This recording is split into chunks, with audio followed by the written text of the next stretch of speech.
You see, something's going to happen. What? What's going to happen? Something wonderful. What? I understand how you feel. You see, it's all very clear to me now. Welcome to the Occult Rejects. In this episode, we're turning the paper wheels of the Renaissance, those ingenious volvels that could summon eclipses, place the planets, and whisper the hour from a dial of string and card. At the center of that analog magic stands Petrus Apianus, court mathematician to Charles V, master printer, map maker, comet watcher, and astrologer. We're covering Apianus because he sits on the hinge where enchantment meets measurement.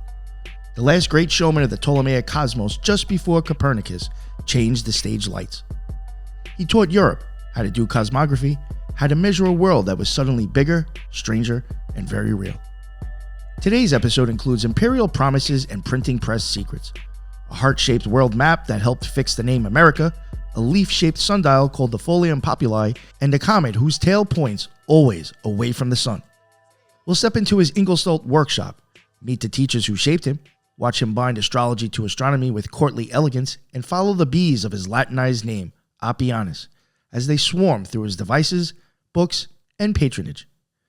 Expect Holbeians, ambassadors, imperial knighthoods, and the quiet audacity of a man who turned a book into a working sky. Petrus Apianus, born Peter Benowitz, was a renowned German Renaissance scholar whose life bridged the worlds of astronomy, mathematics, cartography, and instrument making. Apianus is the best known for his influential workings on cosmography, the science of mapping the universe, and for his popularizing practical astronomy and geography in the 16th century. His beautifully crafted books, filled with innovative diagrams and moving paper devices, were celebrated across Europe, earning him imperial patronage and a lasting legacy in the history of science. Peter Benowitz, later Petrus Apianus, was born on the 16th of April in 1495 in the town of Leisnig in Saxony, Germany. He was one of four sons of Martin Benowitz, a shoemaker, and his wife Gertrude. Despite their craft background, the Benowitz family was relatively well off and middle class by the standards of this time. This afforded young Peter a good early education.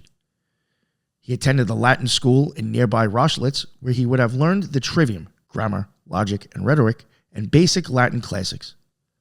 Life in the late 15th century Saxony was on the cusp of great changes.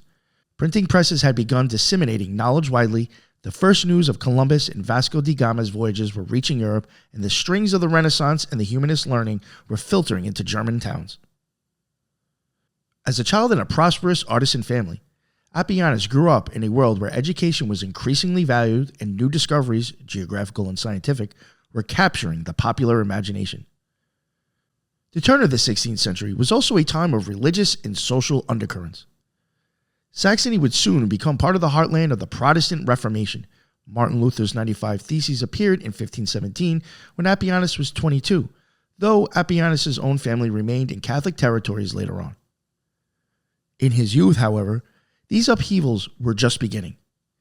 We have few personal anecdotes from Apianus' childhood, but his later achievements suggest an early aptitude for mathematics and observation.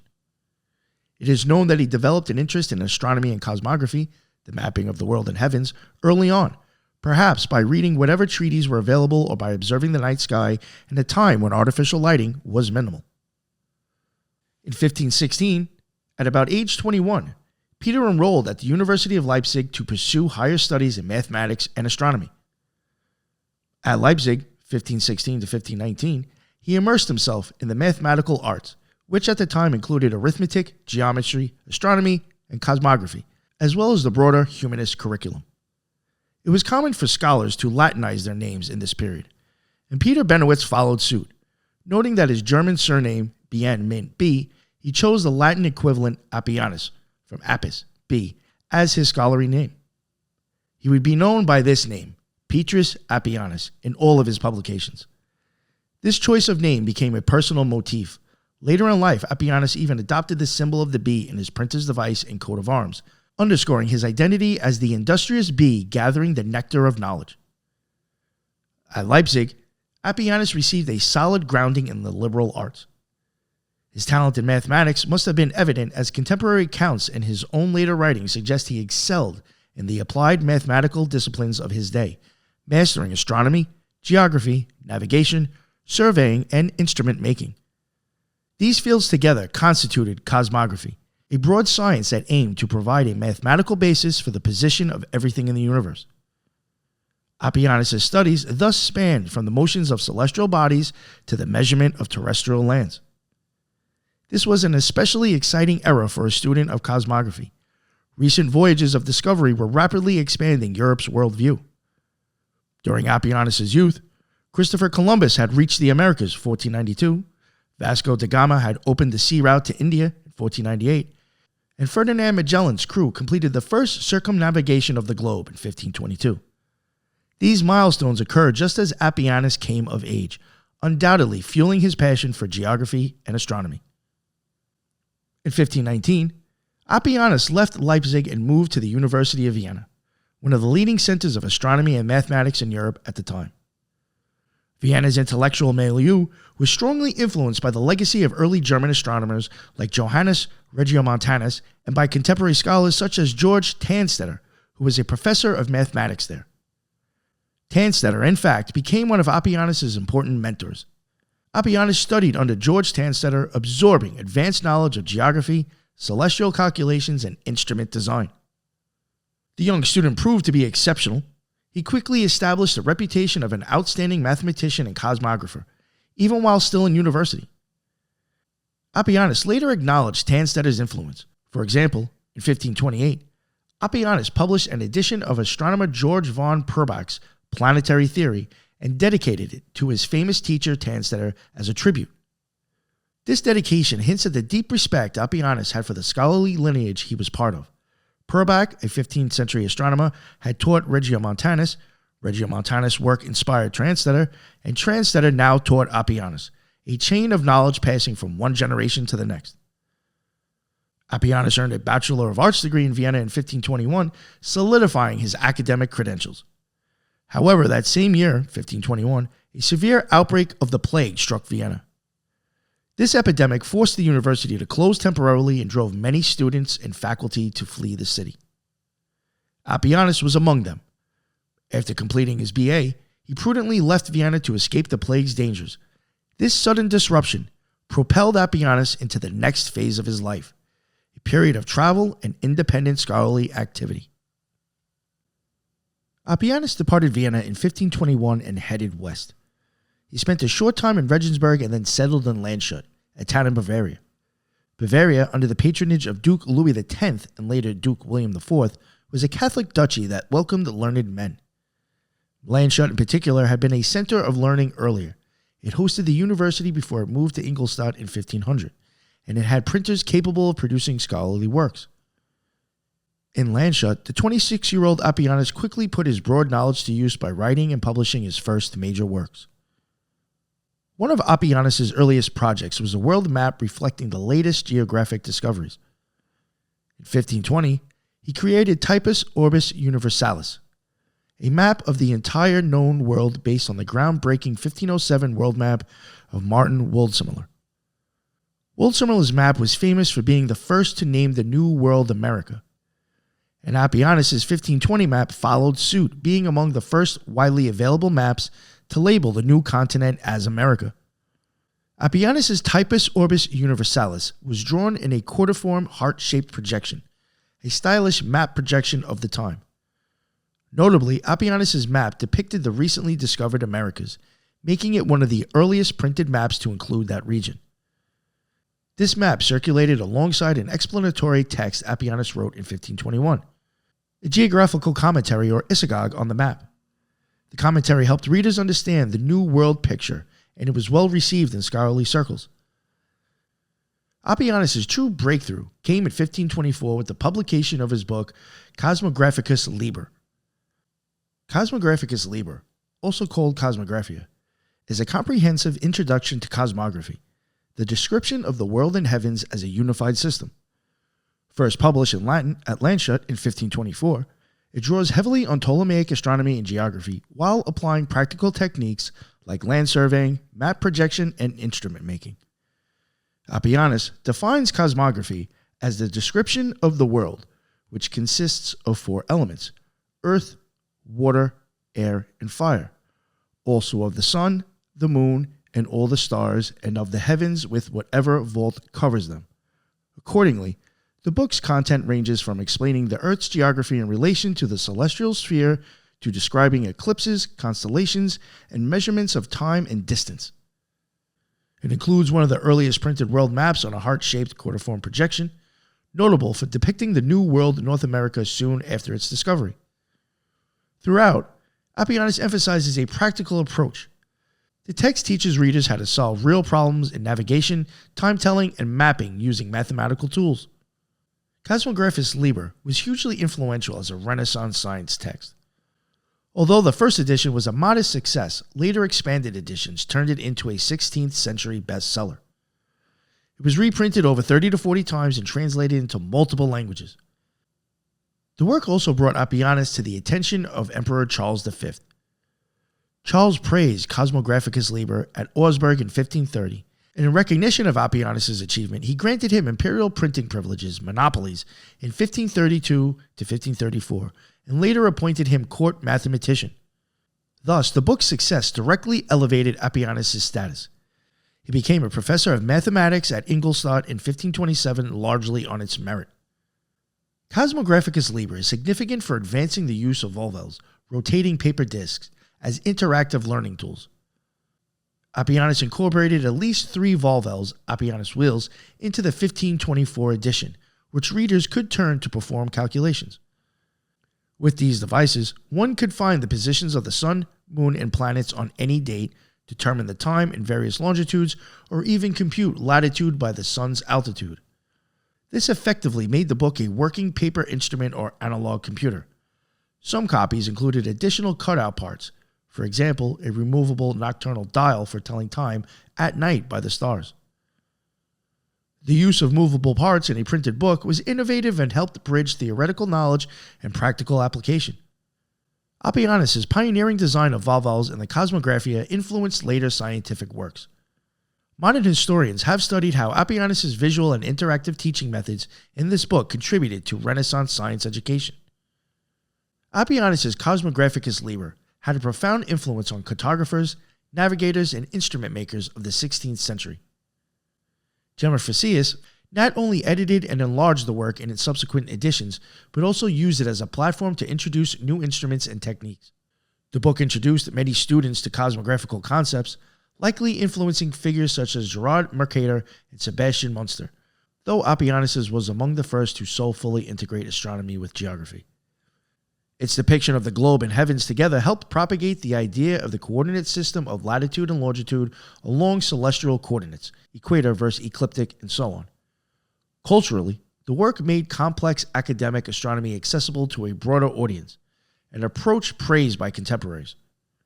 For instance, Apianus' clear presentation attracted the interest of the emperor, as noted, and it was cited by scholars of the time for its utility.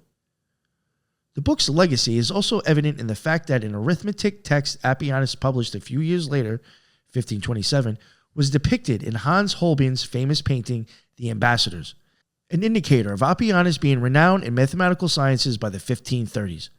Though the particular work was on arithmetic, it speaks to Apianus' overall influence in the learned community.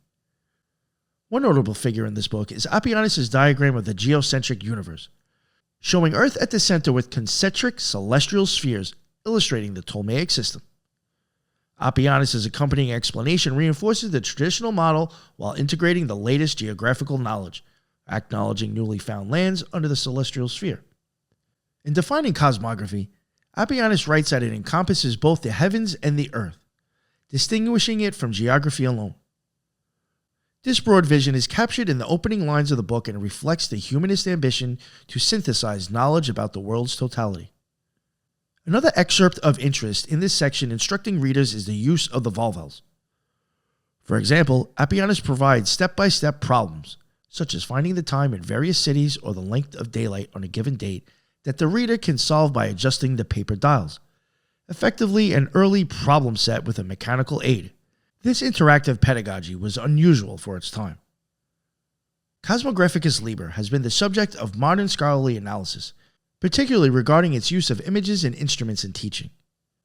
Historian Steve Van Den Broek in 2006 examined Apianus' and Gemma Frisius' cosmographical works to show how visual media, like volvels and diagrams, enhanced learning in the Renaissance. Likewise, historians of cartography have noted Apianus' heart-shaped world map as a milestone in map projection and the depiction of the New World. H. Rotel and W. Cosner's 1995 bibliography of Apianus' work documents the Cosmographia's many editions and variants, reflecting its widespread impact.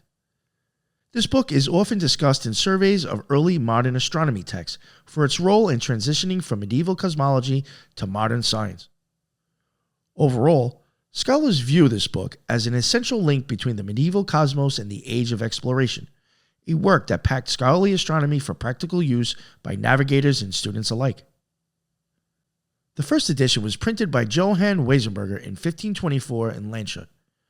Owing to its success, Apianus continued to update it. A notable edition appeared in 1521, and Gemma Frisius' significantly expanded Latin edition came out in Antwerp in 1540, followed by translations.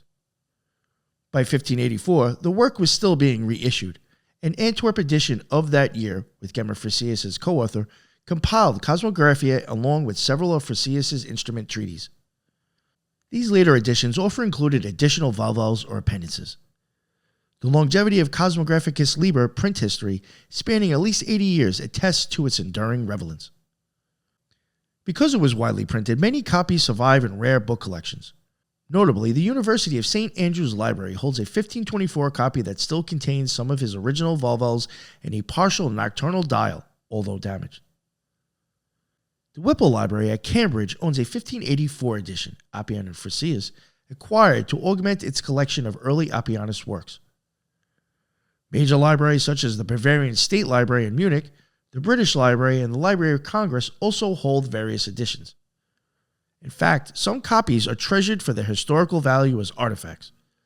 A few retain the rotating paper instruments fully intact, which is rare given their delicate nature and the tendency of readers to actually use and wear out these parts. The presence of Apianus' Cosmographia in many collections today underscore its importance. It is often exhibited as a prime example of a Renaissance scientific book that is both intellectually and visually rich.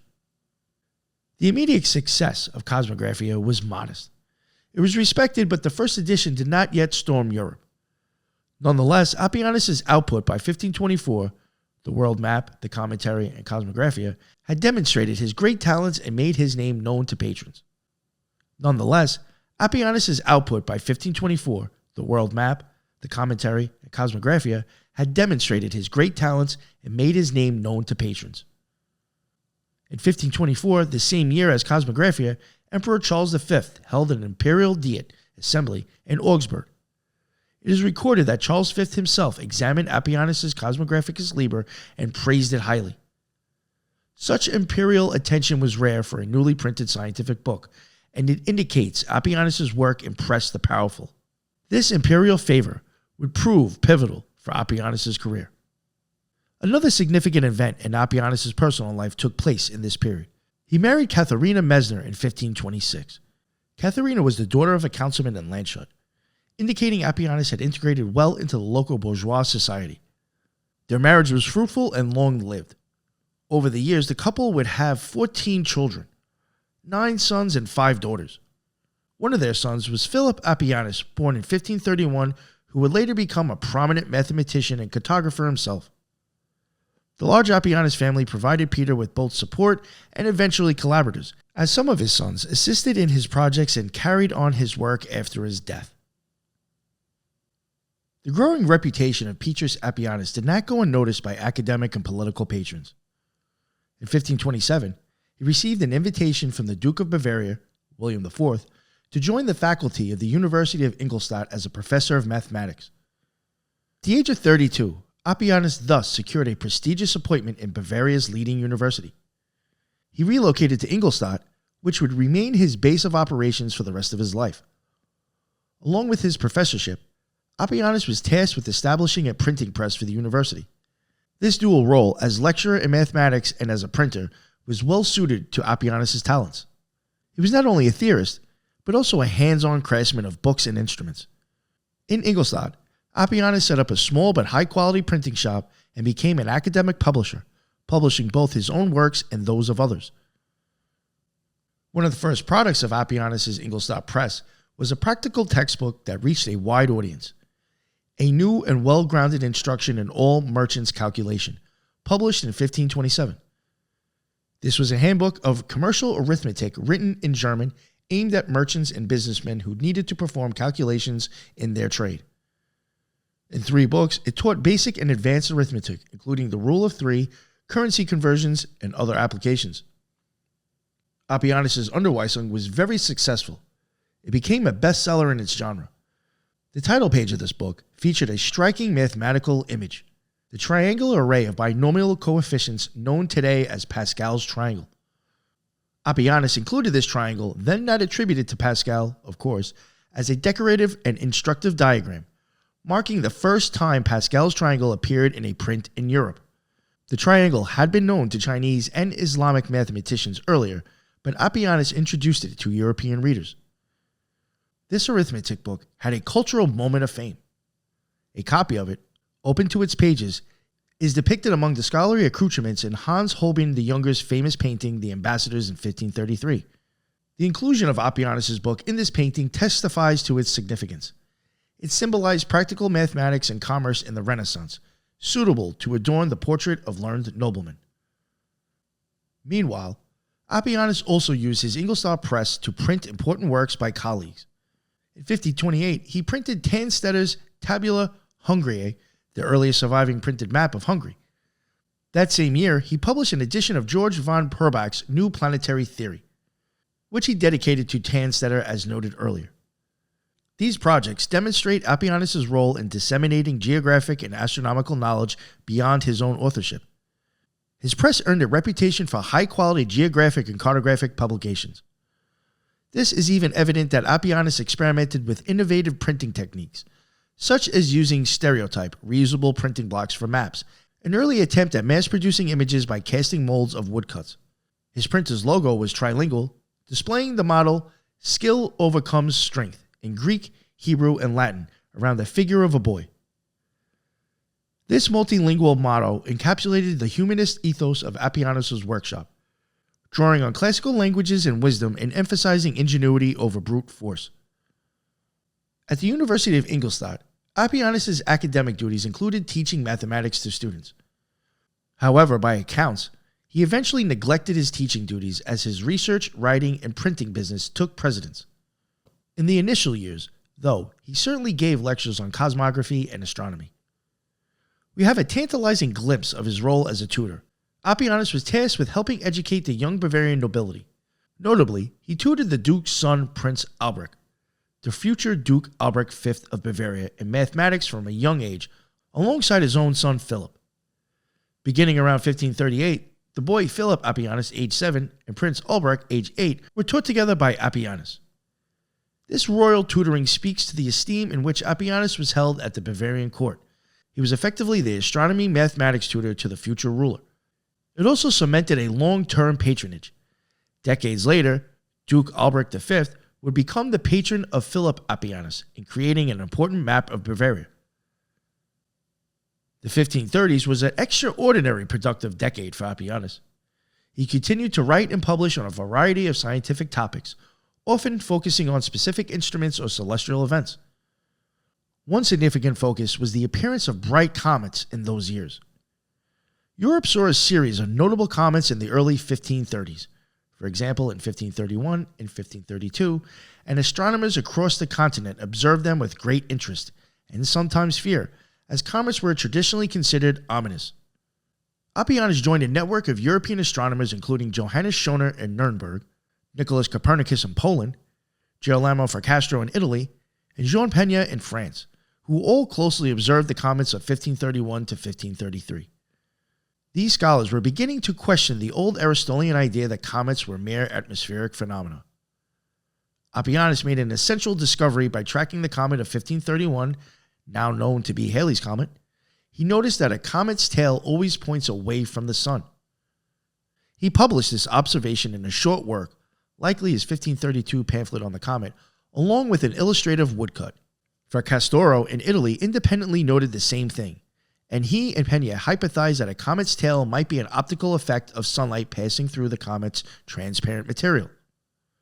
But Apianus was the first to publish the phenomenon clearly, complete with a diagram. The comet is shown with its tail directed oppositely from the sun's position. This was a breakthrough in cometary astronomy, a step toward understanding comets as celestial bodies interacting with solar light. Chinese astronomers had recorded the tail direction phenomenon much earlier, but in Europe it was new. These observations contributed to a gradual change in how comets were perceived. By the 1570s, astronomers like Tycho Brahe would demonstrate that comets travel far beyond the moon in interplanetary space. Apianus' comet pamphlet gave both the observation and his judgment on the comet. While the observation described the comet's behavior scientifically, including the tail pointing away from the sun, the judgment likely offered an interpretation, possibly astrological or meteorological, of what the comet portended. It was common then to discuss comets in both physical and astrological terms. This shows Apianus straddling the line between emerging scientific explanation and traditional belief in comets as omens. In the same period, Apianus wrote a series of technical manuals on instruments, sharing his inventive designs with the public. In 1532, he published Quadrans Apiano Astronomicus, a treatise on an astronomical quadrant of his design.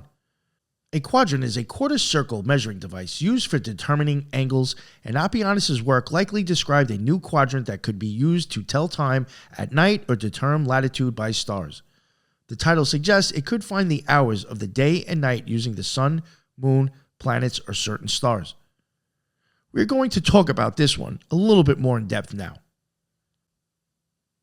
The astronomical quadrant of Apianus, newly invented and now first published, is a 1532 work in which Apianus introduces and explains a specific astronomical quadrant that he designed.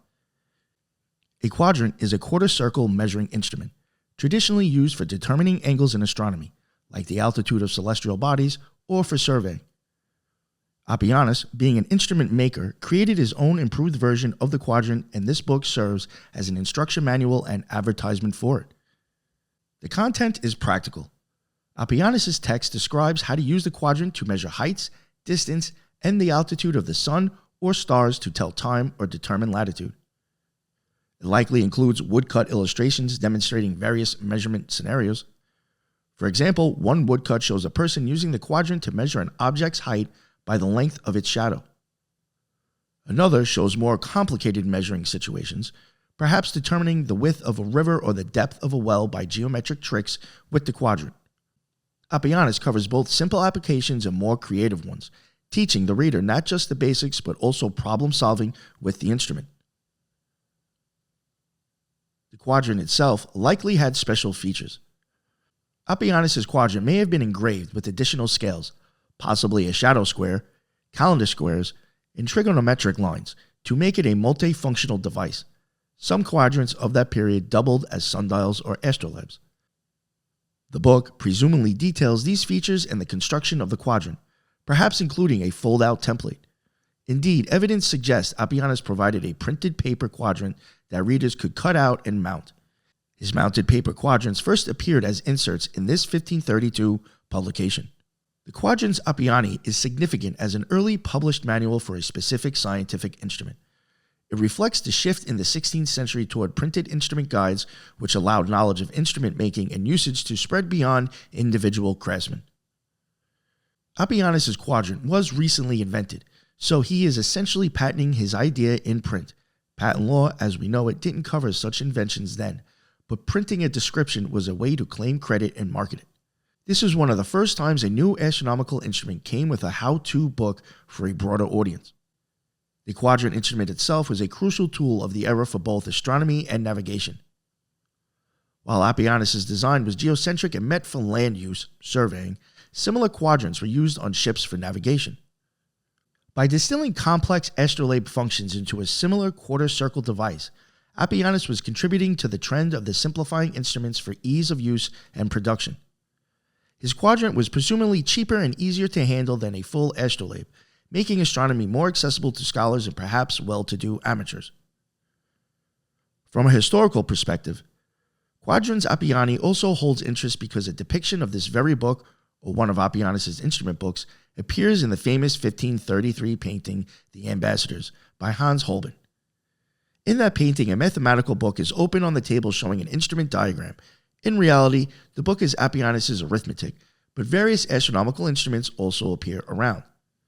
The ambience of that painting, full of scientific instruments, mirrors the kind of practical mathematics Apianus was teaching in Quadrans Apiani.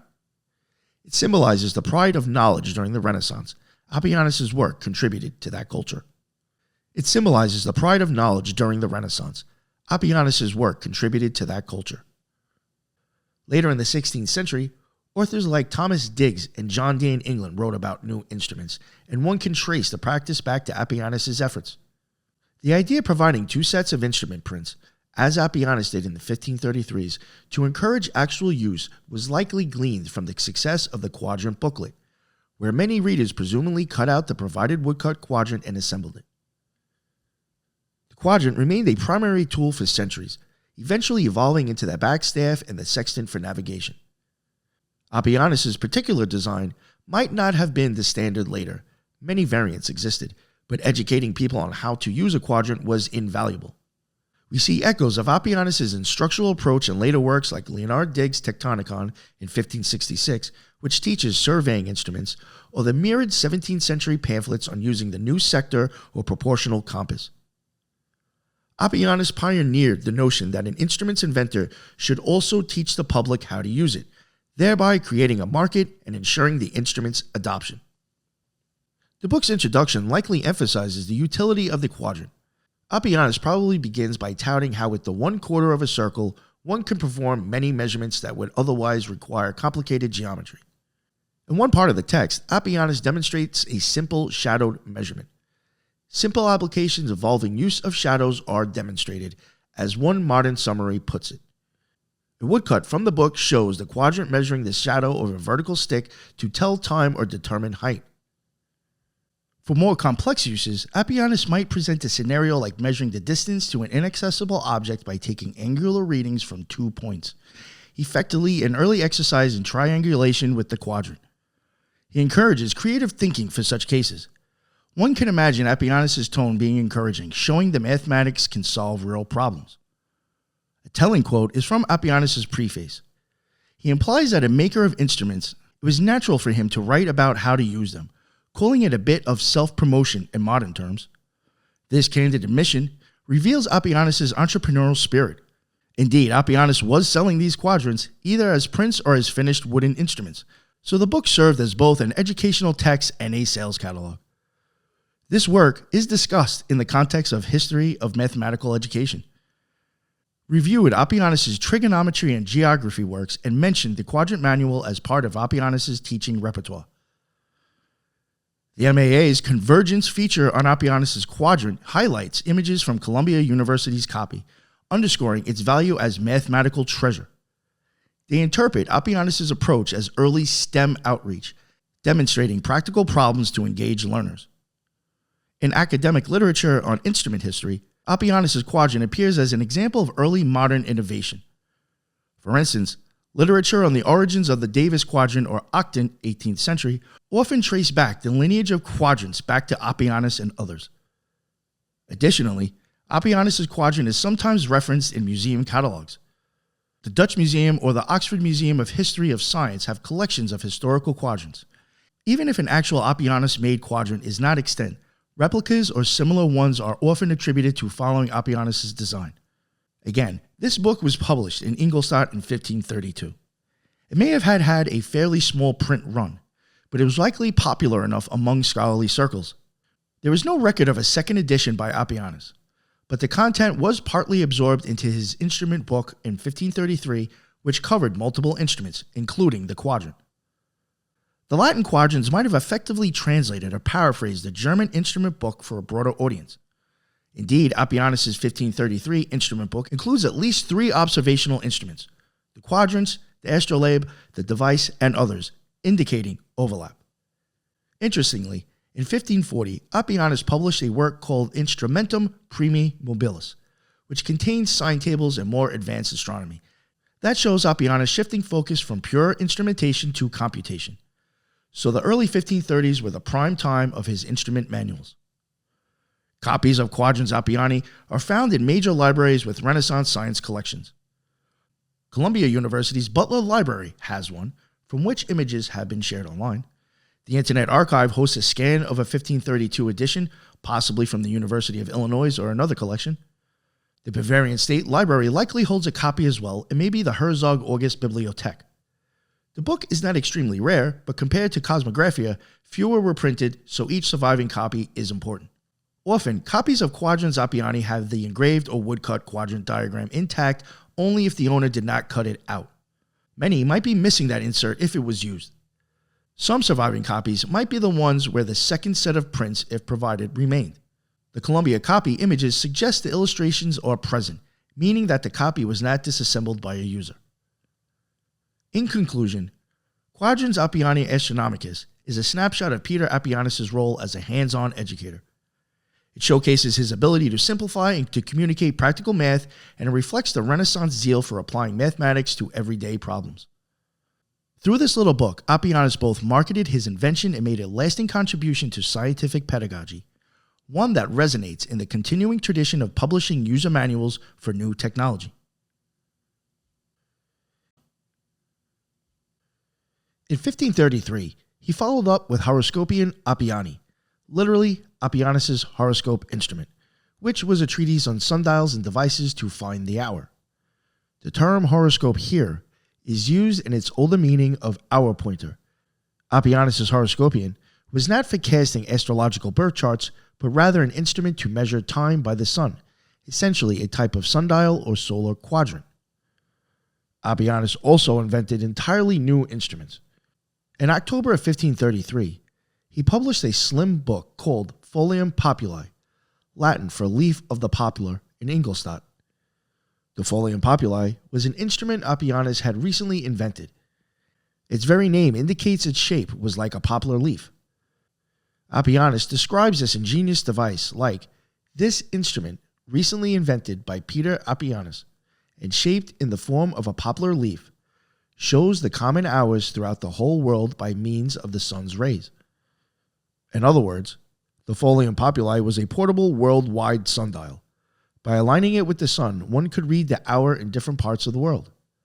The device was illustrated and explained in Apianus' booklet, which had text in Latin and German to reach a broad audience.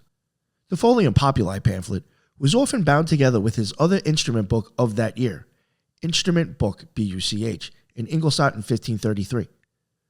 We will discuss those two publications now followed up with Horoscopion Apiani.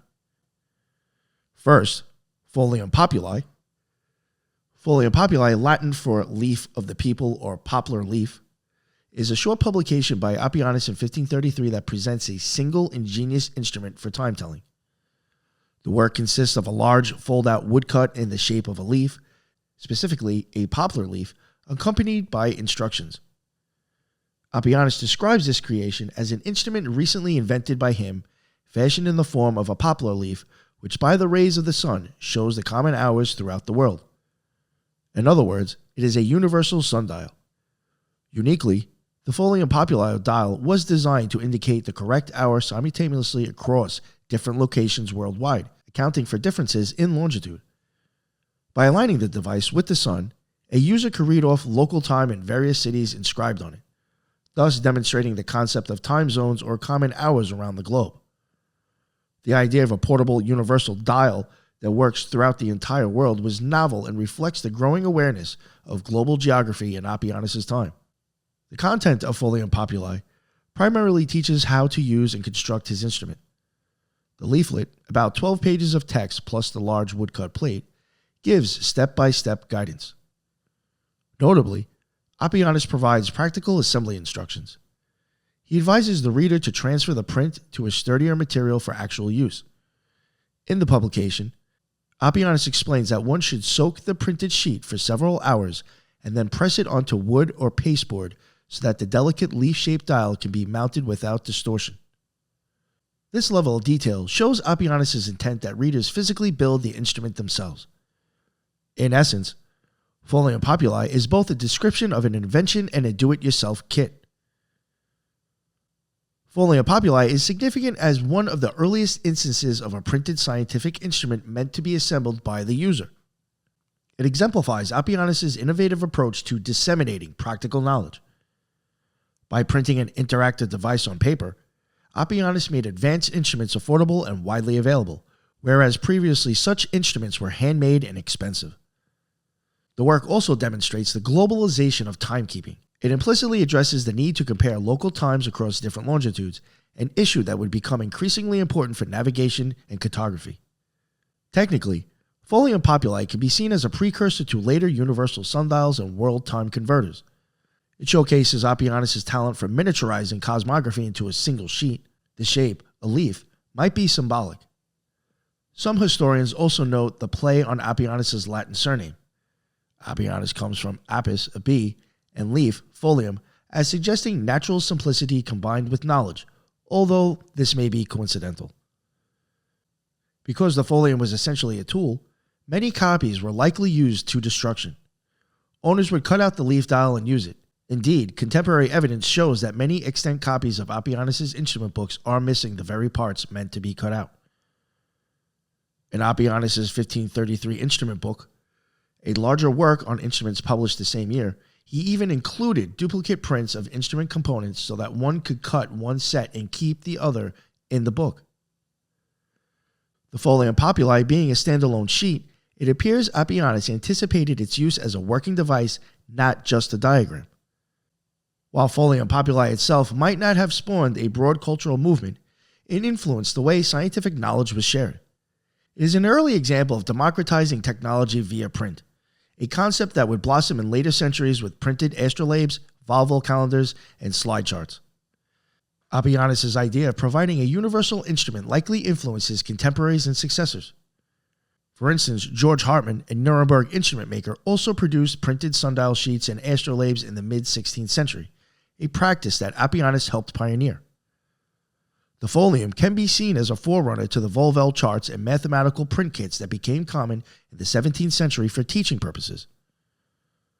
Moreover, Apianus' focus on worldwide timekeeping prefigures the later development of coordinating time globally. Though true standard time zones came much later, the conceptual groundwork was being laid by such early efforts. Culturally, the beautiful design of the folium, a blend of botanical form and scientific function, reflects the Renaissance ideal of uniting art and science. It would have been a conversation piece in educated circles, potentially stimulating interest in astronomy and time measurement among those who saw or used it. The publication's bilingual presentation is notable. After the Latin description of the instrument, Folium Populi includes a German explanation, making the knowledge accessible to readers of the vernacular. This aligns with Apianus' pattern of issuing works in German when targeting a broader audience. One translated excerpt from the Latin text reads, "This instrument, newly invented by Petrus Apianus and reduced into the shape of a poplar leaf, shows by the sun rays the common hours throughout the entire world."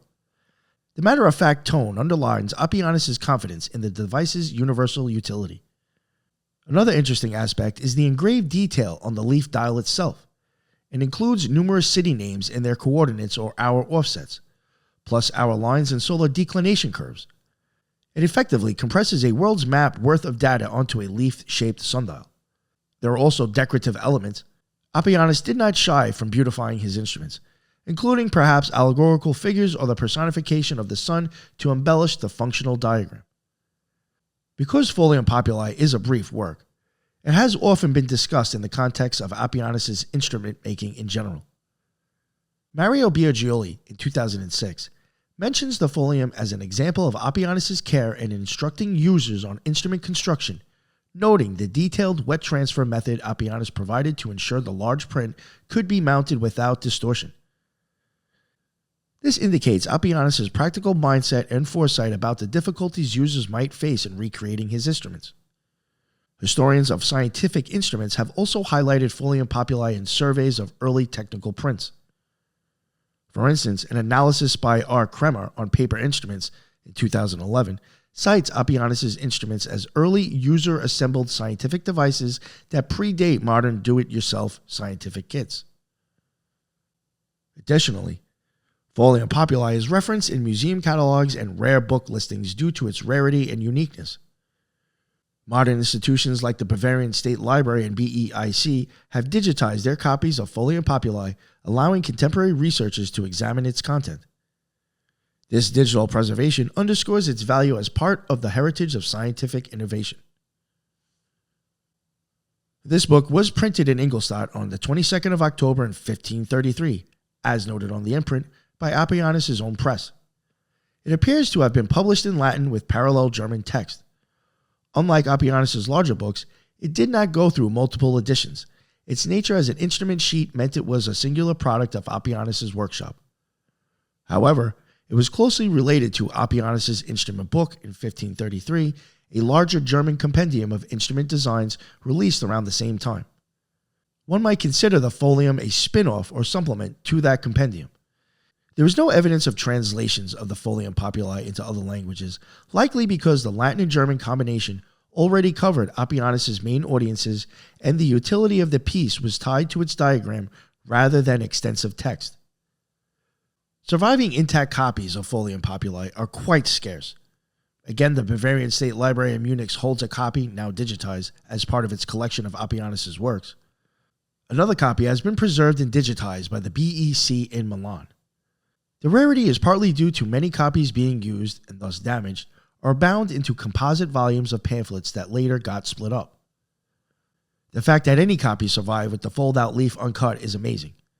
These are often kept in research libraries or museums with early science collections. For example, the Folium Populi woodcut is sometimes displayed in exhibitions of scientific instruments on paper, given its striking appearance and instructional value. Scholars can access it today through the aforementioned digital libraries, ensuring that Apianus' ingenious leaf continues to be studied even if few physical originals remain. And now, a little bit about the instrument book. The instrument book, literally instrument book, of 1533 was one of Apianus' most significant contributions to technical literature. It is a comprehensive manual of over 40 different mathematical instruments and their uses. Importantly, Apianus wrote the instrument book in German, not Latin. This was a deliberate choice. He intended the work for practitioners, navigators, surveyors, craftsmen who might not know Latin. In the introduction, Apianus even urged other scholars to publish in German to spread technical knowledge more widely.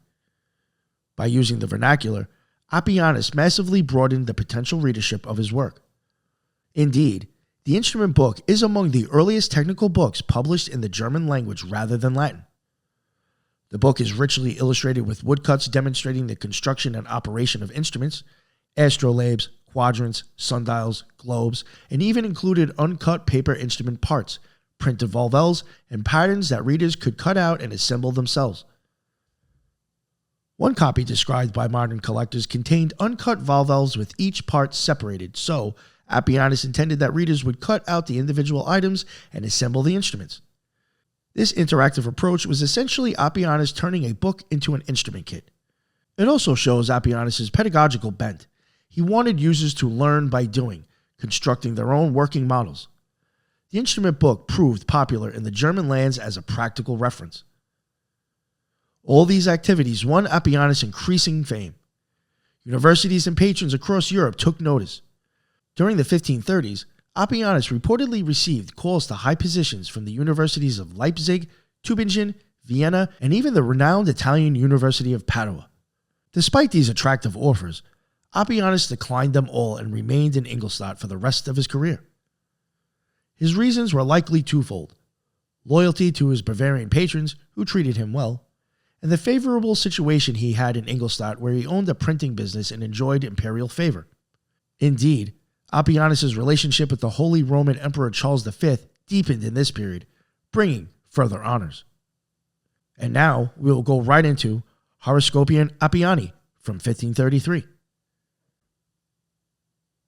Horoscopium Apiani is a treatise devoted to timekeeping instruments, especially sundials and astrological clocks. The title can be translated as Apianus' General Horoscopium for determining the hours of any region under any latitude. In essence, it describes a universal sundial, an instrument that can be adjusted to tell time in any part of the world at any latitude or elevation of the pole. The word horoscopian, in this context, refers to an instrument for finding the hour, from Greek aura, hour, and scopian, observer. Apianus' work provides designs and instructions for constructing such devices that work not only by day with the sun, but also by night using the moon or certain bright stars. This dual capacity is explicitly mentioned in the full title, which notes the instrument can be used not only by day with the sun, but also at night with the moon and some fixed stars, enabling time-telling at any hour. One notable component of this treatise is a planispheric star chart included to aid in telling time at night. This star chart is special. Apianus created a map of constellations on a polar projection, which the user could rotate to simulate the night sky. By aligning the chart with known stars, like the Big Dipper or Orion, one could approximate the hour after sunset, akin to using a nocturnal device. Apianus' star chart, published with Horoscopian Apiani, is extraordinary because it combines classical Ptolemaic constellations with non-classical indigenous asterisms. Besides stellar methods, Apianus' Horoscopian covers the use of the fingers of one's hand for night timekeeping, essentially an empirical method to gauge hours by the angle of stars above the horizon. The title mentions an observation by the fingers of the hand for nighttime hours as an appended section. This shows Apianus' thoroughness in compiling various techniques for finding the hour. The text is written in Latin and perhaps partly in German. Some of Apianus' instruction manuals were bilingual. It was printed in Ingolstadt in 1533 by Apianus' press. Horoscopian Apiani is significant as a compendium of practical sundial science and universal timekeeping. During the 16th century, determining accurate time was not just a daily concern but also an astronomical and astrological necessity. Hence, horoscope originally refers to the ascendant sign based on precise time of birth. Apianus' contribution was to create instruments that were universal, adapted to any latitude, whereas many sundials of the time were fixed for one locality. This was important for travelers and navigators moving across different regions. A particularly noteworthy aspect of Apianus' Horoscopian is its star chart, which preserved Middle Eastern constellation lore. As mentioned, Apianus' 1533 planisphere, likely published as an insert or appendix to the Horoscopian, includes the only known depiction of Bedouin Arabic constellations in a European printed star map of that era. He labels Ursa Minor as Garava, or an old woman with her daughters, Draco as camels, and so on, alongside the traditional Greco-Roman constellations. This cultural inclusion is significant for the history of astronomy. It indicates Apianus had access to Arab astronomical sources, probably via the Star Catalog or Al-Sufi, and chose to illustrate them. By doing so, Apianus inadvertently became an ethnographer of sky lore. Paul Kunitz and other historians have highlighted this as a unique melding of astronomical traditions. It reflects the Renaissance appetite for knowledge from all sources and Apianus' own scholarly breadth. Scientifically, the Horoscopian advanced the design of instruments called altitude sundials or orrery quadrants that could be adjusted for latitude.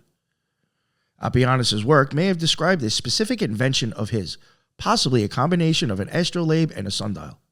The fact that he calls it the most suitable such that you can use it throughout the whole Roman Empire and indeed anywhere in the world suggests a proud claim of a truly general instrument. This was cutting edge at the time. The first truly universal sundial, sometimes called horizontal dialing instruments or navicular-type dials. The first truly universal sundial were just being developed. Apianus' design likely influenced later instrument makers who made popular universal sundials in the 17th century. Historically, the Horoscopian Apiani also documents techniques like measuring heights, distances, and depths using the same instrument. This indicates the instrument was not only for time but also served as a surveying tool, a common crossover for quadrants and astrolabes. It also shows how closely linked time measurement was with other astronomical measurements. Apianus' work on sundials and time finding influenced both instrument makers and mathematicians. In 1533, at the same time Apianus was publishing, another mathematician, Regiomontanus follower Sebastian Munster, was writing about sundials and horologies. Apianus' contributions would have been noticed by such contemporaries. Gemma Frisius, in the 1550s, developed the Astrolabum Catholicum, a universal astrolabe. Apianus' Horoscopian was a precursor in spirit, tackling the same problem of universality.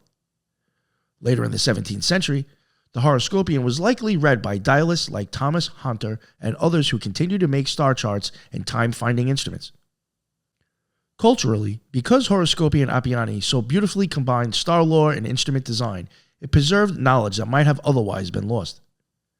The Bedouin constellation depictions, for example, did not reappear in Europe until modern anthropological studies. Apianus was ahead of his time in recording them. This had no immediate influence in his era. Indeed, later star atlases did not copy those asterisms, but it gives modern scholars a rare snapshot of cross-cultural astronomy in the 1500s. The full Latin title of Horoscopion Apiani is notable for its length and detail. Translated in essence, it announces a general horoscopion by Petrus Apianus for finding the hours of any kind, equal or unequal hours of any region, and this not only by day from the sun, but also by night from the moon and certain fixed stars, so that it can be used throughout the entire Roman Empire and indeed everywhere in the world, with a very simple method appended for its use, now for the first time invented and published by him. To this is added a very accurate and ingenious method for measuring distances, heights, and depths with this same instrument. Also attached is a nocturnal observation of hours by means of the fingers of the hand. This title itself reads almost like a mini table of contents, highlighting the instrument's versatility. One can see Apianus' marketing flair here. He underscores novelty, now first invented and published. A notable excerpt would be Apianus' instructions for the star chart use. He presumably explains how to find the time at night by aligning the rotating star disk such that a known star is at a certain position, mimicking its altitude in the sky, and then reading the hour from an attached scale. Apianus might reference the pole star and constellations like Ursa Major in these instructions, given those were common for nocturnals. Another interesting element is Apianus' inclusion of a method using one hand. Likely, he describes how many finger widths a certain star is above the horizon, how it correlates to the time after sunset, a folksy yet practical trick. This shows Apianus' comprehensive approach, from sophisticated instruments down to naked eye techniques. Horoscopion Apiani has not been studied as extensively on its own, but it features in studies of astronomical instruments. For example, Rotel and Kosner in 1995 listed in Apianus' workings and describe it as dealing with sundials. The unique star chart in it has been analyzed by historians of cartography like Deborah Warner and Ellie Decker when tracing the development of celestial maps. They note Apianus' 1533 chart as an innovative polar projection that slightly modified Albrecht Dürer's earlier star maps by adding the hunting dogs in boots and the figure in Aradanus as well as those Arabic constellations. In the History of Cartography, Volume 3, Apianus' planispheres of 1536 and the one in 1533 are discussed as important steps between medieval star charts and later globes. Furthermore, Apianus' work is cited in broader histories of sundials. For example, J.D. North's writings on Renaissance astronomy mention Apianus' contributions to dialing. Apianus essentially straddled the line between astronomy and astrology. Horoscopion hints at astrological hours, and indeed the determination of time is fundamental to casting horoscopes. Historians of astrology note Apianus' horoscopion as an instrument enabling more precise horoscope calculations, which were popular in that era for medicine and politics. Horoscopion Apiani was printed in Ingolstadt, likely in a similar format to Apianus' other instrument works of that year. It might not have been separately reprinted, but portions of it, like the star map, were reused. For instance, Apianus published Imagine Sidereum, images of the stars, in 1536 as a separate broadside star chart, which was essentially an evolution of the chart in the horoscopion. That 1536 chart was later incorporated into the 1540 Astronomicum Caesarium as a volvel. So one could say Horoscopion Apiani's legacy continued through Apianus' later works. No translations of Horoscopion Apiani are known. It remained in Latin, with some German possibly. However, its concepts were echoed by others, such as Johann Stoffler's earlier works on sundials and later by Giovanni Padovani. Apianus' instrument might have been known in the vernacular indirectly through such authors. Copies of Horoscopion Apiani survive in a few libraries. The Bavarian State Library in Munich holds a copy. This copy has been digitized, indicating its importance. The Herzog August Bibliothek in Wolfenbüttel and the Austrian National Library may also have copies, since they have extensive 16th century holdings. It's possible that Horoscopion is sometimes found bound with Apianus' instrument book or quadrants in composite volumes. Collectors sometimes bound several of Apianus' small treatises together. Given the rarity of these instrument pamphlets, each surviving example is valuable. The Munich digitization allows researchers worldwide to examine Apianus' star chart and dial diagrams. There is also at least one copy in the University of Cambridge library systems used for the Whipple Museum's research. Overall, while less famous than Apianus' Cosmography or astronomy books, the Horoscopion Apiani is preserved as a testament to Renaissance ingenuity in timekeeping. Through the early 1530s, Emperor Charles V continued to be impressed by Apianus' work. Charles V was a ruler of vast domains, from Spain and the Netherlands to Austria and Naples, and he understood the value of cosmography for the empire. It was even speculated, though not confirmed, that Charles V may have had personal cosmography lessons from Apianus around 1530 during the Diet of Augsburg. What is certain is that Charles V showed exceptional favor for Apianus.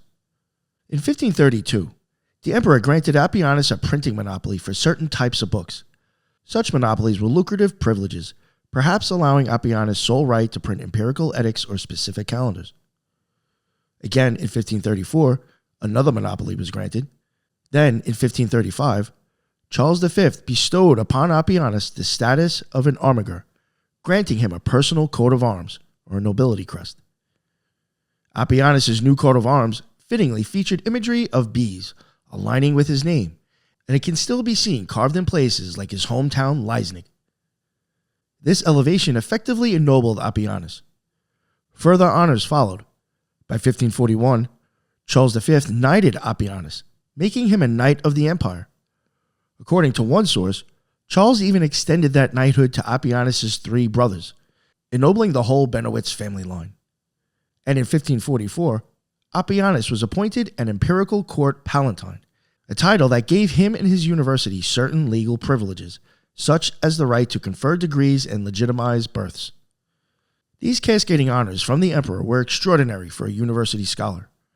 They reflect how valued Apianus was as a mathematicus, the term then for mathematician, astronomer, and astrologer in the service of the realm. During his time with Emperor Charles V, he produced the work Instrumentum Primi Mobilis. Published in Nuremberg in 1534 by the renowned printer Johann Petrus, Instrument of the Primum Mobile is Apianus' major work on trigonometry and astronomical computation. This Latin treatise deals with the use of mathematical instruments in the calculation of trigonometric tables, which were essential for astronomy. In Apianus' cosmology, the primum mobile refers to the outermost celestial sphere whose daily rotation carries all the stars, a concept from Ptolemaic astronomy. The title implies that the work provides tools to understand or compute aspects of that fundamental rotation. Essentially, it is about the mathematical underpinnings of the heavens' motion. Apianus indeed focuses on trigonometric methods, sines, chords, and etc.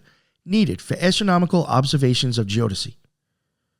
A key component of this book is the presentation of new sign tables. Apianus compiled the Table of Sign Values, one of the earliest extensive sign tables published in Europe, and he describes the instrument or graphical method he used to compute them. For example, one page features a nomogram, a graphical calculating device, with which Apianus determined sines and verse signs geometrically. The text preceding the tables explains this procedure. Apianus' work also incorporates prior knowledge. Notably, it contains the first European printed edition of the Latin translation, by Jared of Cremona, of an Arabic astronomical treatise, the revision of Ptolemy's Almagest by Jabir ibn Afla. Apianus links medieval Islamic astronomy with Renaissance science. Overall, the treatise covers how to use instruments, likely astrolabes, quadrants, or specific trigonometric devices for measuring angles and distances, as well as the theory behind calculating tables of signs. This book is therefore both a practical manual and a mathematical text. It effectively provides readers with the computational tools, sine and chord functions, to solve astronomical triangles, crucial for tasks like determining planetary positions or geographic coordinates. This book marks an important step in the development of trigonometry as an independent discipline in Europe.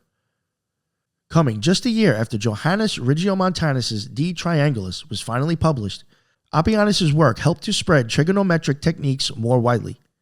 Its sign tables likely represented an advance in accuracy or scope over previous ones. Modern analysis notes that Apianus' book presented new developments in the compiling of trigonometric tables for its time. In fact, Apianus' sign table from 1534 is sometimes credited as one of the first to be printed in a relatively fine increment, possibly at 1 degree or even smaller intervals. This would have been invaluable for astronomers until more comprehensive tables came along. Another significant aspect is Apianus' inclusion of Gerard of Cremona's translation of Geber's work. By doing so, Apianus reintroduced to Europe the sophisticated astronomical insights of the 12th century Islamic scholar. Geber had critiqued and refined Ptolemy's models, and Apianus' publications made those ideas accessible to Renaissance readers. This cross-cultural transmission is historically important. It shows Apianus as a conduit of knowledge between the Islamic Golden Age and the 16th century Europe. This cross-cultural transmission is historically important. It shows Apianus as a conduit of knowledge between the Islamic Golden Age and 16th century Europe. This book also underscores Apianus' dual expertise as a mathematician and instrument maker. He not only printed tables, but also described instruments to measure angles, perhaps an innovative sign quadrant or an instrument of signs. Indeed, the alternate title of later edition, Instrument of Signs, indicating the work's focus on trigonometric instrumentation. Apianus' efforts contributed to treating trigonometry as a practical tool for navigation and mapping, not just theoretical geometry. This book influenced the scientific community by providing a reference for trigonometric calculations.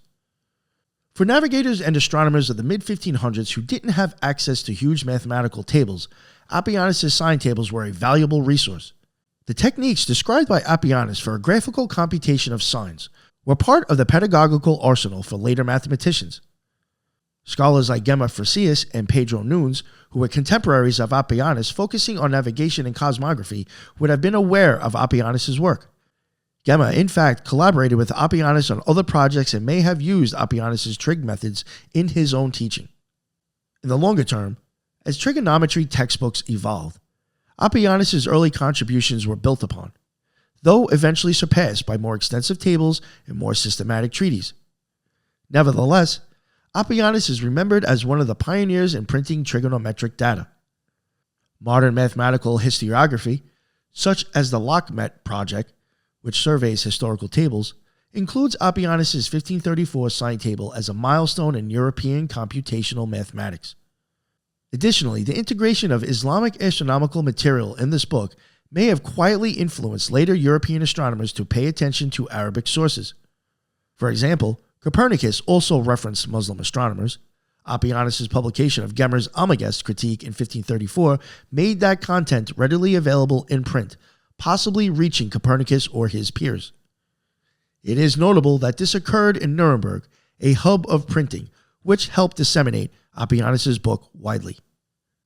One notable section of this book is Apianus' preface or introduction, where he often explained the purpose of his works.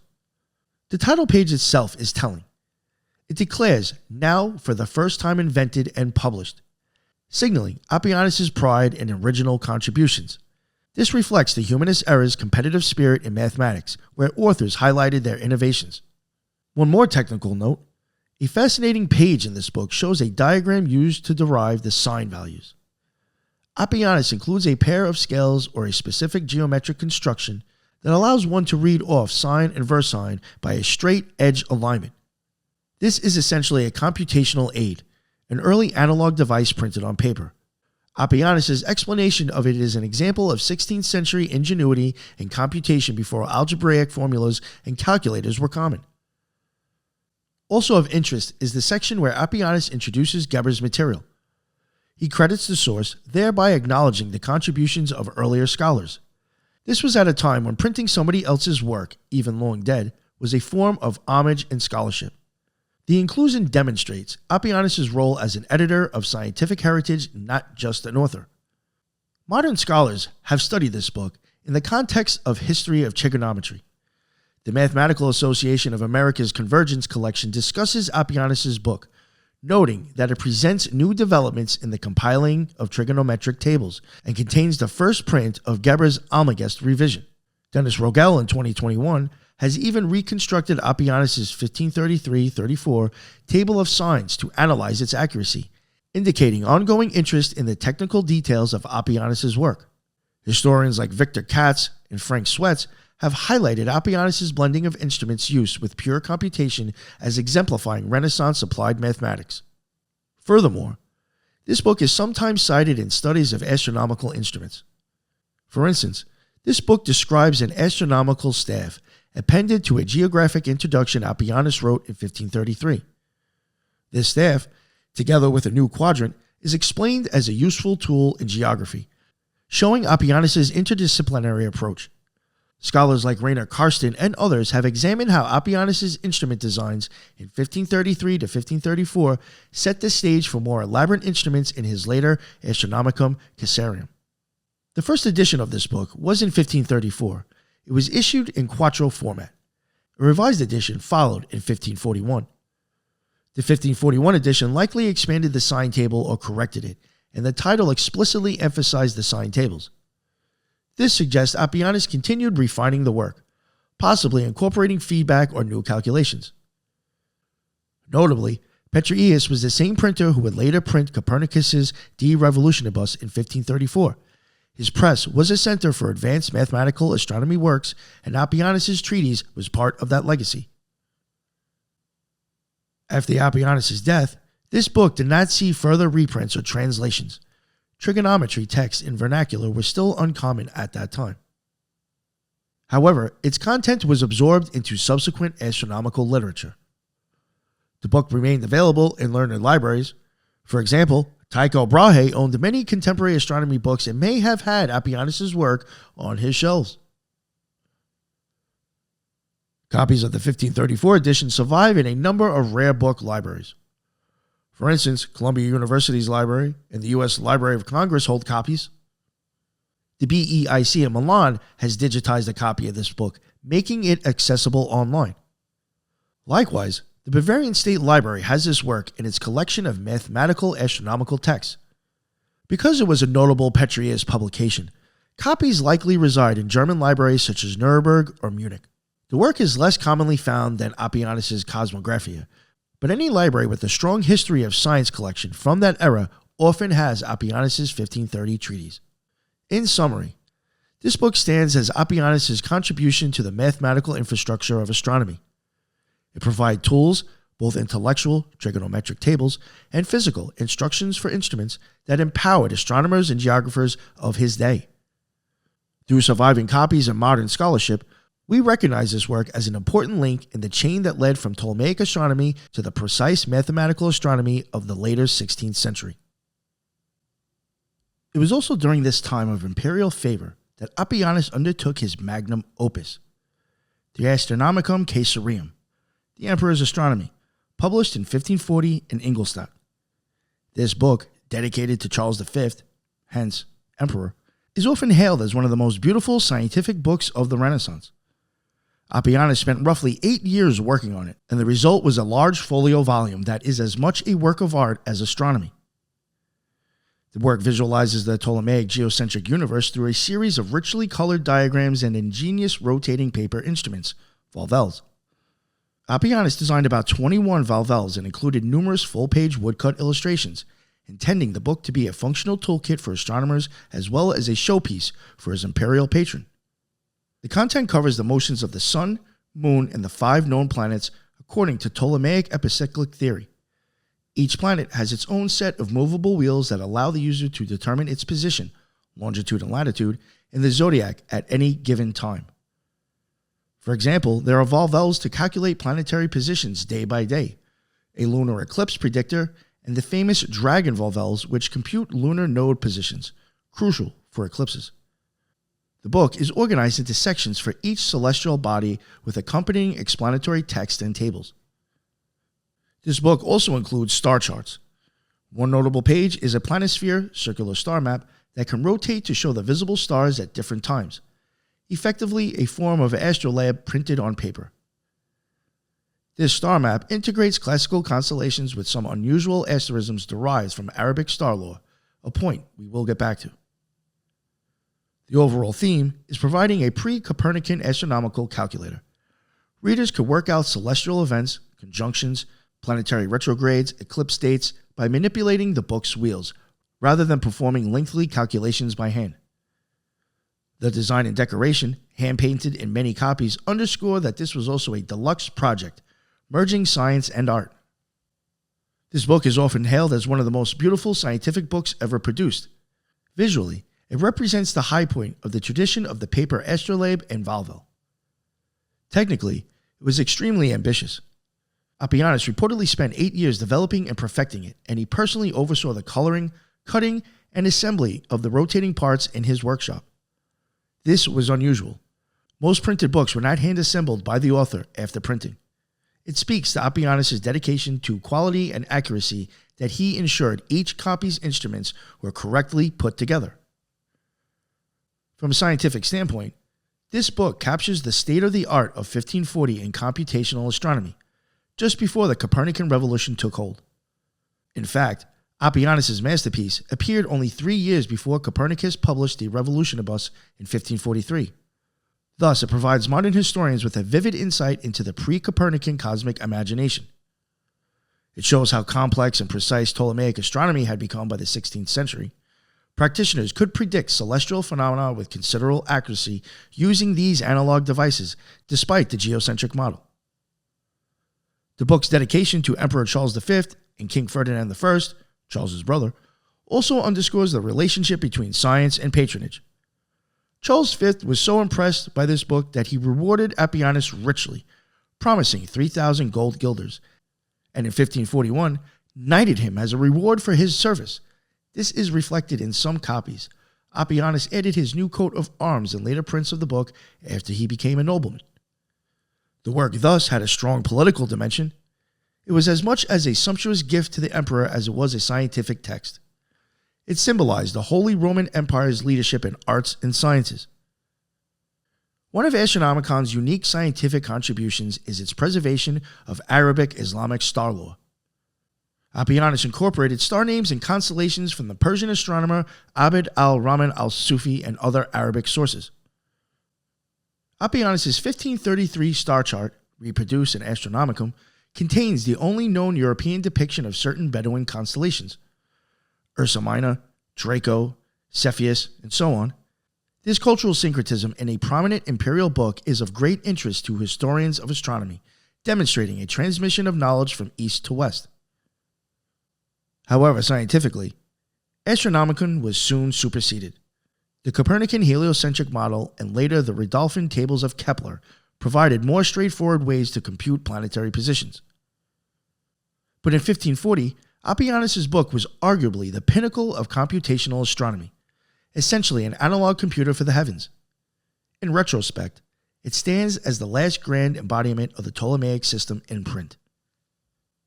In terms of direct scientific influence, Astronomicon had a limited lifespan because of the rapid advancements in astronomy soon after. It did not lead to a school of followers in making similar tomes, simply because the effort and cost were prohibitive and the science was moving on.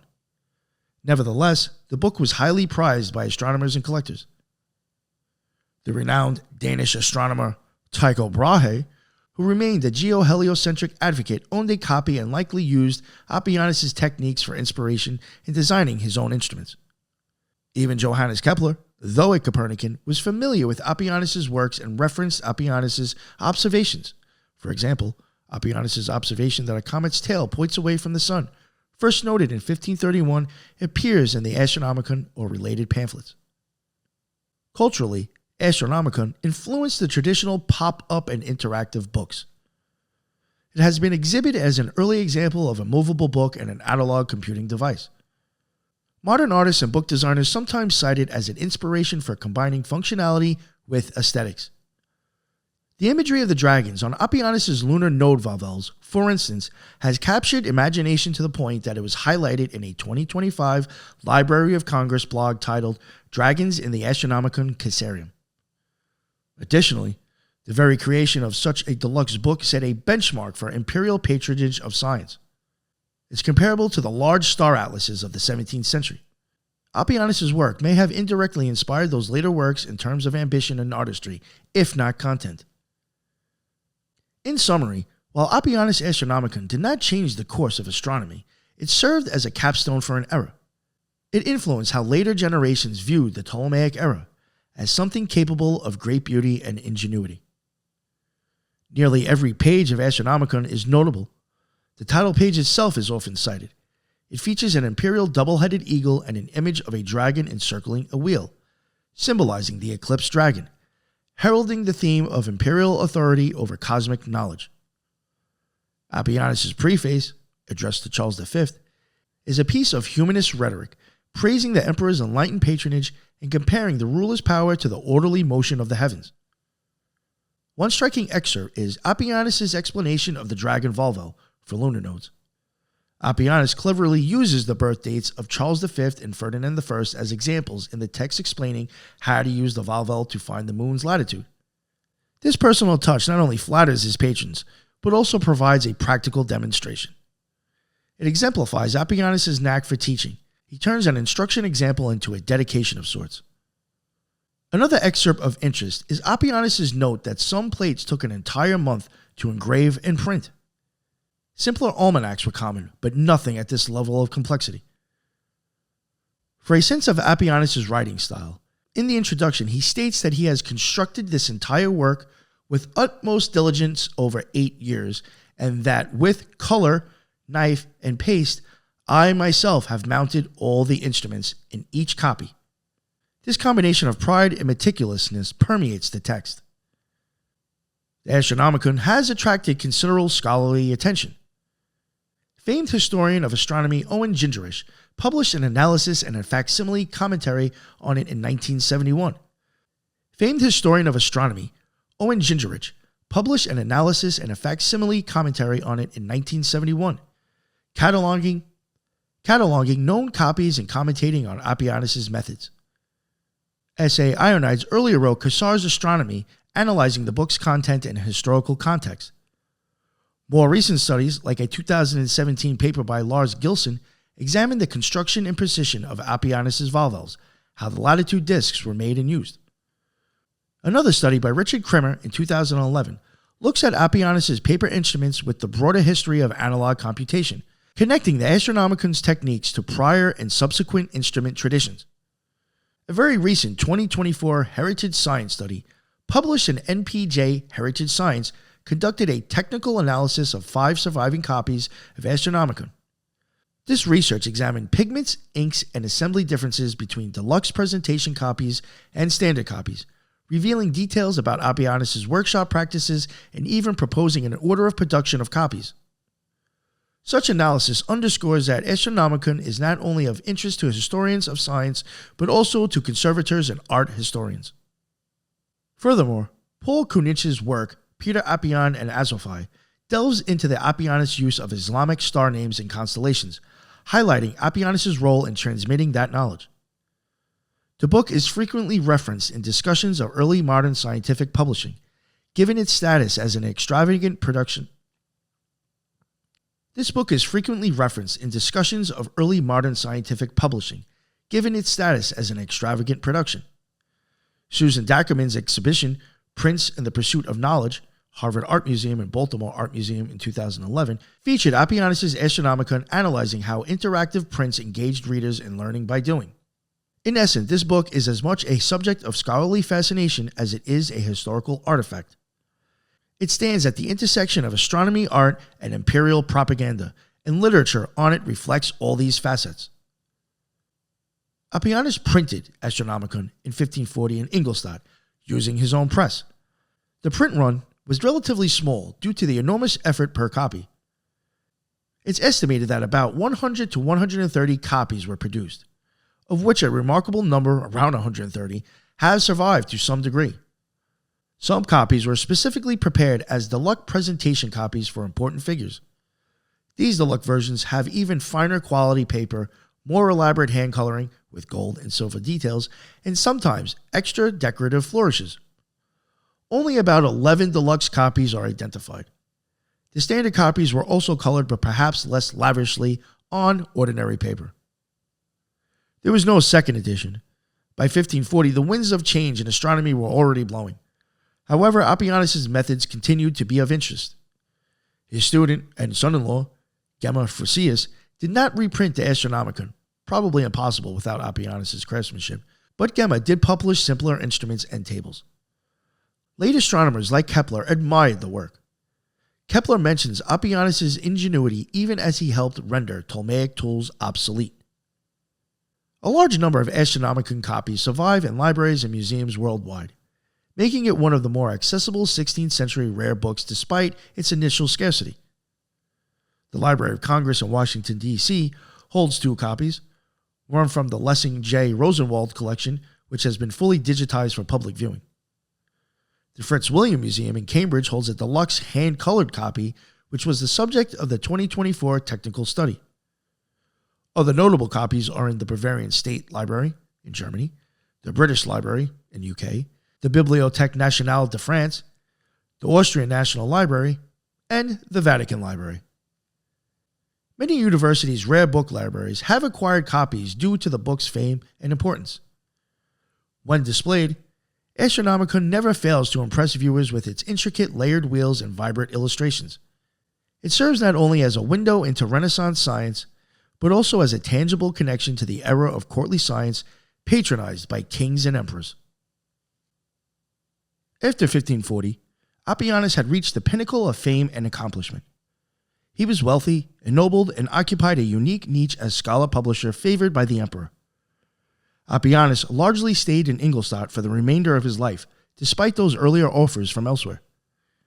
He and his family enjoyed the patronage of the Bavarian ducal court and the Habsburg imperial court. With so many duties and honors, Apianus' output of major works slowed after the Astronomicon. He continued publishing in a smaller capacity. For instance, he brought out revised editions of his earlier works and perhaps some almanacs. Apianus also devoted time to supervising his printing shop and to his family. In 1544, Apianus' son, Philip, then about 13, enrolled at the University of Ingolstadt, effectively becoming a student of his father. Philip studied under Petrus Apianus until he was 18, then continued his education abroad, but he would soon step into his father's shoes. In 1550, another bright student matriculated at Ingolstadt, Michael Moslin, who studied under Philip Apianus a couple of decades later. Moslin, in turn, taught Johannes Kepler, a lineage tracing back to Petrus Apianus' teachings. Thus, Apianus' pedagogical line extended into the next generation of astronomers. Apianus' health and activity in the late 1540s was not well documented. We do know that in 1549 he wrote to Emperor Charles V, reminding him of the unpaid reward for the Astronomicon. Apianus diplomatically requested the payment of the 3,000 guilders promised in 1540, indicating perhaps that he could use the funds. Even eminent scholars had to mind their finances. By 1550, Apianus was around 55 years old, which was entering old age for that era. He had lived through an intense period of scientific change, witnessing the publication of Copernicus's De Revolutionibus in 1543. There is no record that Apianus ever publicly commented on Copernicus's heliocentric theory. Given that Apianus was in a Catholic stronghold and his own work was deeply rooted in the Ptolemaic tradition, it's likely he stayed with the established geocentric model. However, his son Philip would later correspond with and befriend heliocentric advocates like Johannes Kepler through Moslin, illustrating how quickly the intellectual tide was turning in the generation after Apianus. On the 22nd of April, 1552, Petrus Apianus died in Ingolstadt at the age of 57. The cause of his death is not recorded in the sources at hand. It may have been due to illness or simply age.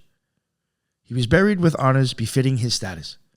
At the time of his death, Apianus was still the holder of the mathematics chair at Ingolstadt, though he had delegated much teaching to others, perhaps even to his son.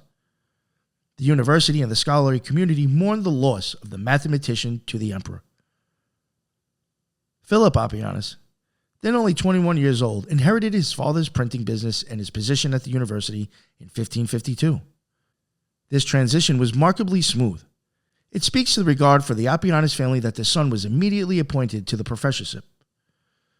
Philip Apianus carried on his father's work in cartography and mathematics, the most notable achievement being his monumental map of Bavaria, completed in 1568, a 5x6 meter map created at Duke Albrecht V's commission, which remained the standard for centuries. Philip also constructed a large globe for the Duke and taught the next generation. In this way, Petrus Apianus' intellectual legacy continued well after his death. Apianus' impact on the Renaissance scientific world was multifaceted. As an innovator in astronomical and geographical instrumentation, Apianus was a true pioneer.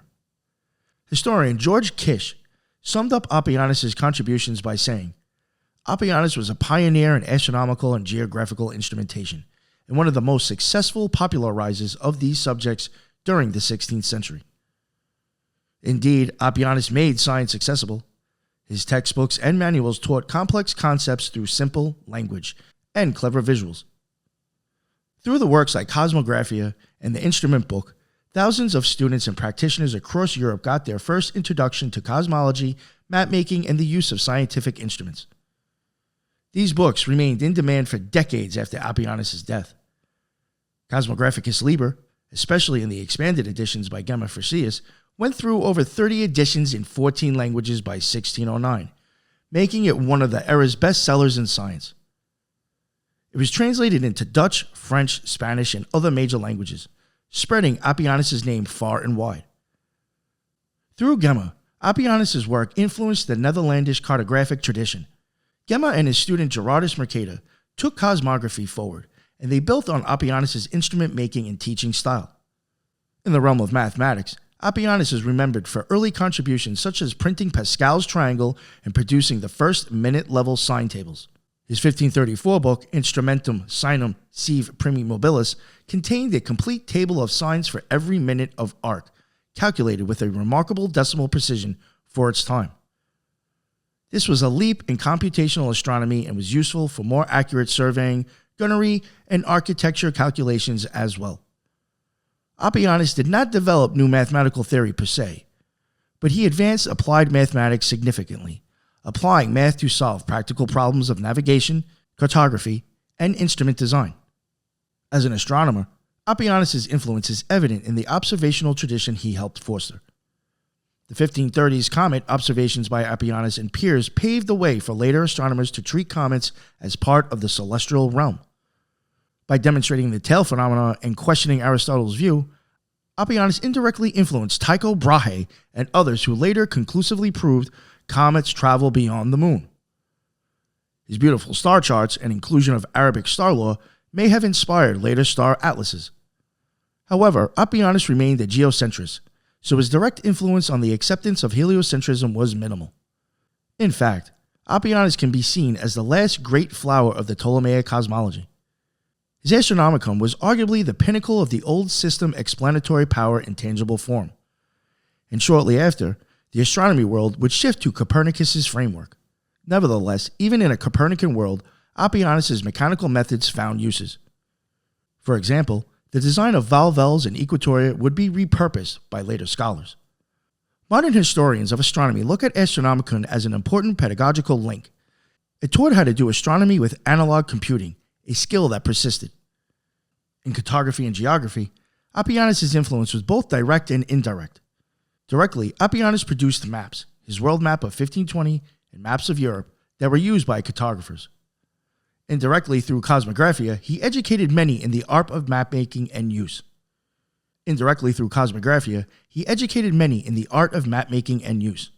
One tangible legacy is that the name America was solidified in part by Apianus' adoption of it on his maps and in his writings.